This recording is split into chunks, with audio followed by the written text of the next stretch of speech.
The sun beat down like a judgment. High overhead, buzzards spun slow circles in the pale sky, their shadows flickering over stone and bone. The trail had long since disappeared behind the boulders and sagebrush. Now only rocks, heat, and silence stretched ahead. Then came the sound-labored, dragging footsteps. Mary Ellicott stumbled into view, her body hunched over the swell of her belly. Sweat streaked her dirt-smudged face.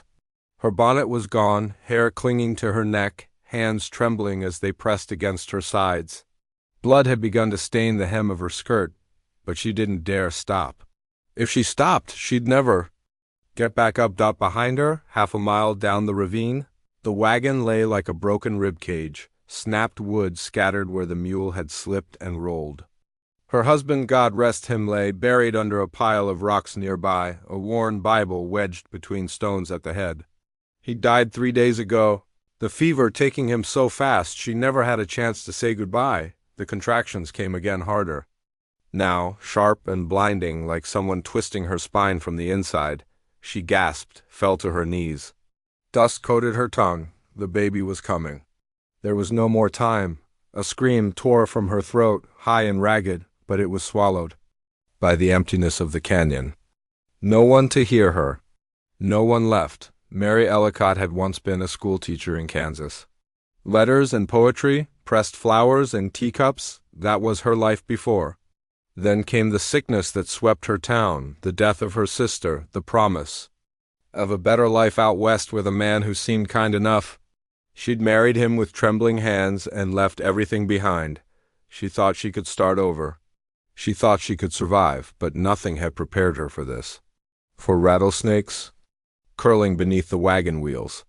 For the stench of death when the fever came for her husband.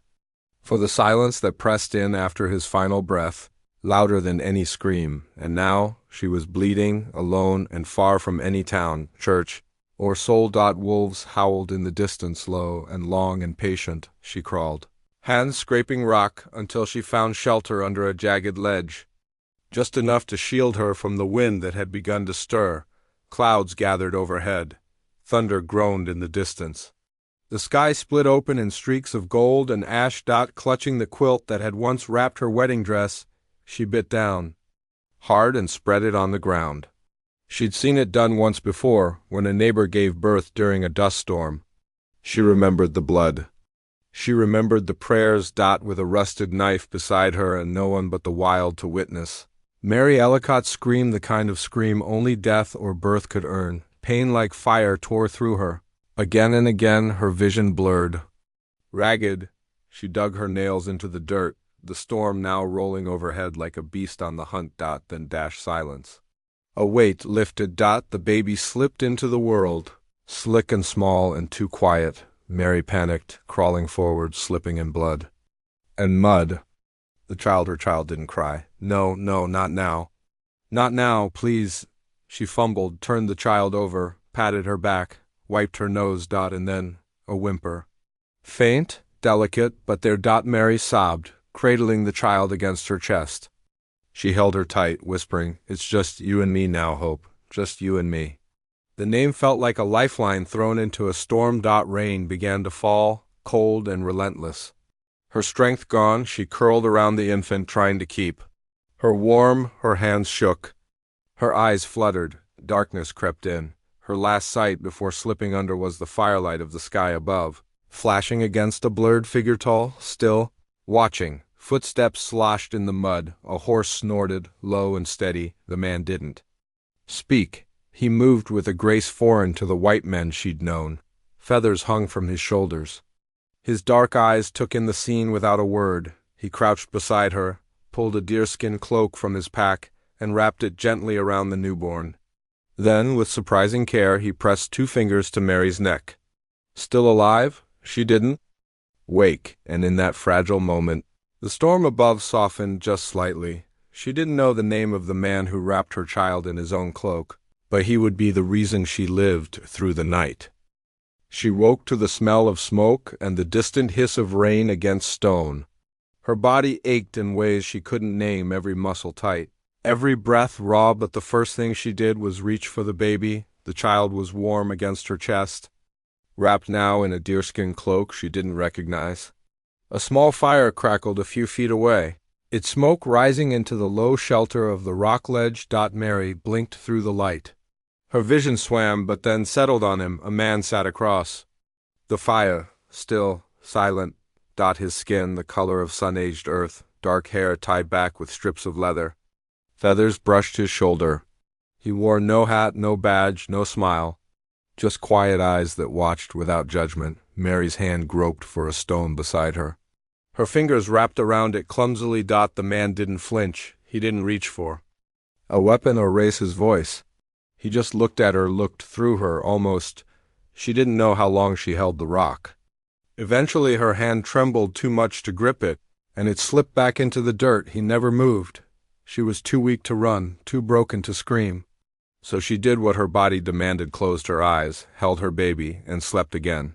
When she woke again, the fire was stronger, and beside it sat a tin cup filled with warm water. Steam curled above it. The man was gone, but his horse, tied loosely to a juniper tree nearby, remained. It rained most of the next day. Mary sat against the rocks, baby in arms, eyes locked on the cup of water as if it might speak. She didn't drink at first, didn't trust it, but thirst made the decision for her. The warmth hit her throat like mercy. The memories came harder after that. She remembered James, her husband, coughing so hard blood speckled the canvas wagon. The way he'd begged her to keep going west without him, how she'd tried to soothe him, tried to be strong until he stopped answering. He died staring at the sky. And she'd buried him with her own hands, alone. That was the first time she cried. Not a loud cry, just quiet sobs that shook her shoulders while her baby slept in her lap. When she looked up again, he was there, the Apache, standing just close enough to set something down beside her, a cooked rabbit, skin crisped and smoking, and another cup of water. Then he turned, walked off, and sat by the horse again, watching the trees. Back turned, but never far. That night, after feeding her child and drinking again, she whispered, "Why are you helping me?" He didn't respond. He may not have understood. But something in the way he stood still, the way his shoulders relaxed, she felt heard. Days passed. They didn't travel.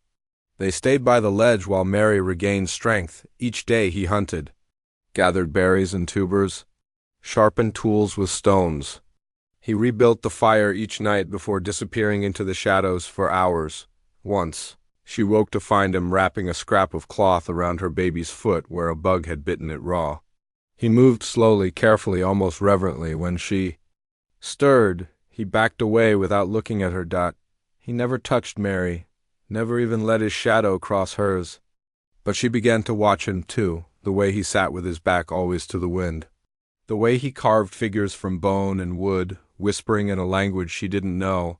She had never known a man so silent, nor one so patient. One night, as the moon broke through the clouds, she heard him sing, a low, breathy melody, half hum, half chant. It drifted across the fire like a prayer whispered to no one. A song of sadness, maybe. Oh, memory. Mary held her child close and listened, not understanding the words but feeling their weight. And in that moment, her fear began to fade. The next morning, the fire was already lit, and he was gone again. But beside her, tucked into a fold of the deerskin, was a necklace carved from bone and strung on a rawhide cord. Tiny symbols etched into the surface. A child's charm, perhaps, a gift. Mary ran her thumb over the curves of it, then looked toward the trail where he always disappeared. Her voice was quiet, unsure. "Thank you." She wasn't sure he'd heard. But when he returned hours later, he glanced at her just once and nodded. He still hadn't said a word, but somehow she'd heard him clearer than any preacher. The wind shifted early that morning. Tacho's face was unreadable, but Mary saw the way his eyes scanned the horizon more often, the way he pressed his ear to the dirt before sunrise. Something had changed.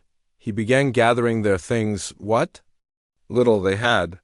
He cut thick branches and tied them with rope made from twisted yucca fiber, lashing together a travois, dragging behind his horse like a crude stretcher. Mary protested softly at first. She said she could walk.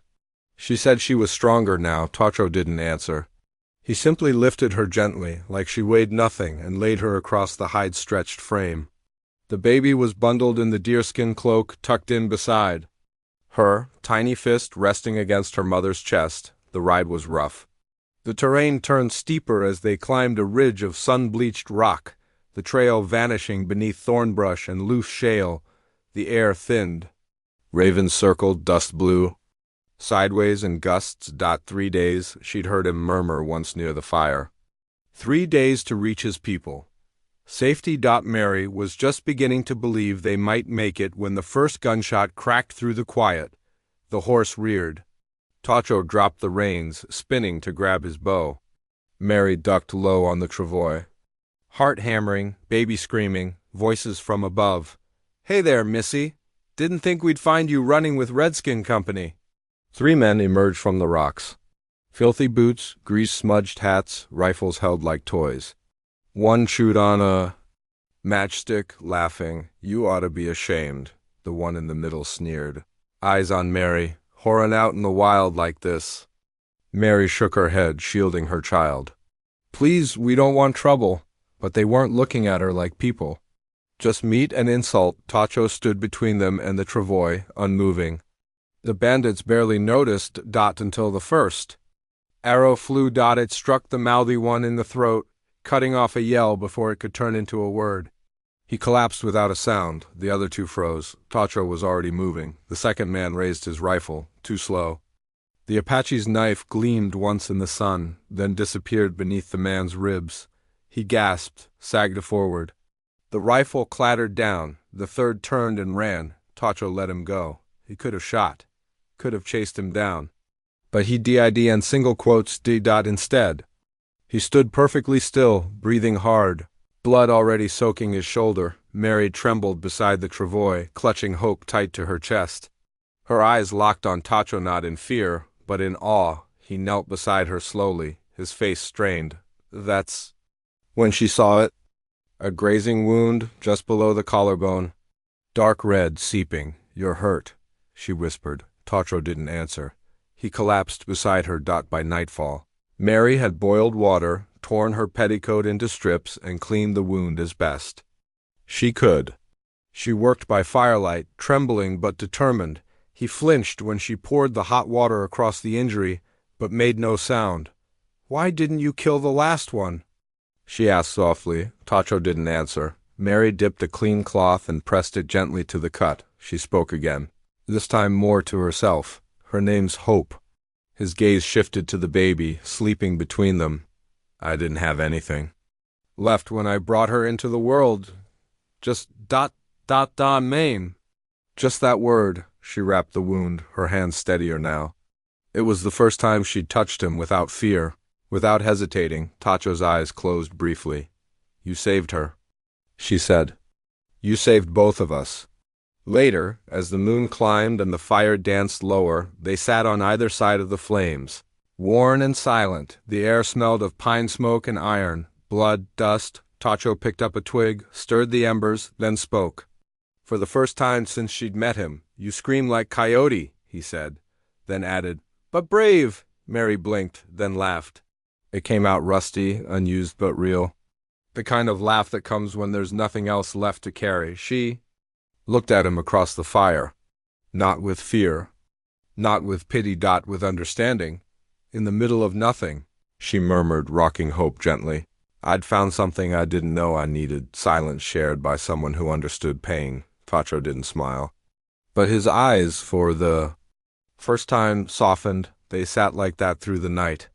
No words, just fire, baby breath, and the sound of 2 people who had nothing left except each other. The mountains gave way to a stretch of low hills blanketed in brush and brittle grass. The days had grown colder, nights longer. Mary's arms ached from holding Hope through each hour of wind and shifting dust. Tacho rode ahead, his horse slower than before, its hooves thudding gently on packed earth. In the distance, between 2 dying cottonwoods, rose the stone arches of an old Spanish mission, half swallowed by vines and thyme. Its bell tower crumbled, doors missing. But still it stood a skeleton of sanctuary. Tacho slowed. His posture stiffened. He looked back toward Mary and shook his head once, signaling caution. Mary didn't hesitate. "We need shelter," she said, voice hoarse. "We can't keep riding." Tacho looked again at the empty hills behind them. The sky had turned to smoke-colored dusk. Finally, he nodded. They approached the ruins. Birds flew from the rafters as they entered. The wind hummed through broken, stained glass. Inside, moss grew on pews. An altar stood cracked but upright. Rusted crosses still hung on the far wall. Mary let out a long breath. "It's holy." Tacho didn't reply, but something in his jaw tightened. They were barely 10 steps inside, when the first sound came, a crunch of boot against stone. Then another. Mary froze. The ambush came fast. The bandit who'd fled days earlier stepped from behind a pillar. Now, flanked by 2 more men, both armed, both grinning. "Well, ain't this sweet?" he said, leveling his rifle. "Told you I'd come back for what's mine." Mary backed up slowly, clutching hope. "Please, don't hurt us." "Oh, I wouldn't, long as the redskin don't fight back." But Tacho already had. He surged forward, slamming into one of the men before the rifle could rise. They crashed to the floor in a tangle of fists and snarling curses. Mary screamed and ducked behind the altar, shoving Hope beneath the hollowed base, shielding her with a blanket. Her heart thundered in her ears. Gunfire cracked. Tacho's blade flashed. One of the men collapsed with a gurgle, blood pooling fast. The leader grabbed Mary, yanking her back by the hair. "You think I'm gonna let you keep that half-breed's kid?" He spat. Mary kicked and fought, nails scraping his face, but he was too strong. Tacho charged again, but a shot rang out. He stumbled, fell to one knee. Mary's hand scrambled across the floor. Her fingers brushed cold metal. A pistol dropped. In the struggle, she gripped it, turned, raised it, and fired. The recoil knocked her back. The man who had grabbed her child dropped. Everything went quiet. Tacho lay slumped near the far wall, breathing but bleeding. Mary crawled to him, hands shaking, blood already soaking his side. "No," she whispered, pressing cloth to the wound. "Not after everything. Please." But he didn't speak. Just closed his eyes, jaw clenched. They stayed that way until morning. In the days that followed, she cleaned the wounds, gathered herbs where she could, tended to him like he once had her. He didn't speak. She didn't ask him to. They buried the 3 dead men under an old mesquite tree beyond the mission walls. No markers, no words. Just earth returned to earth. Mary, later, placed a small wooden cross atop a rock. She carved into it with the tip of Tacho's knife. What could have taken us?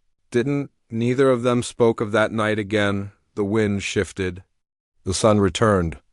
Life, as it always does in the wild, moved forward. One morning, as the frost melted on the chapel stones, Tacho approached her where she sat feeding Hope by the fire. His movements were slow, but strong again. In his hand, he held the bone necklace. The same one he'd carved for Hope, only now it had been lengthened with braided twine. He stood over her a moment, then leaned down and gently fastened it around her neck. "You scream," he said, voice low. "But you live." Mary touched the pendant and smiled. "So do you." Tacho nodded. That didn't pack much. They had nothing but a half-broken horse, a baby, and silence that stretched long between them but no longer empty. As they rode off through the brittle brush, dust trailing behind, the baby cooed softly in her arms. The ruins behind them stood quiet. But something had changed. Some men pass like wind through canyon, but others, they stay. And they change everything. If this story moved you, don't forget to like, comment, and subscribe. Share it with someone who believes in second chances, even in the wildest places.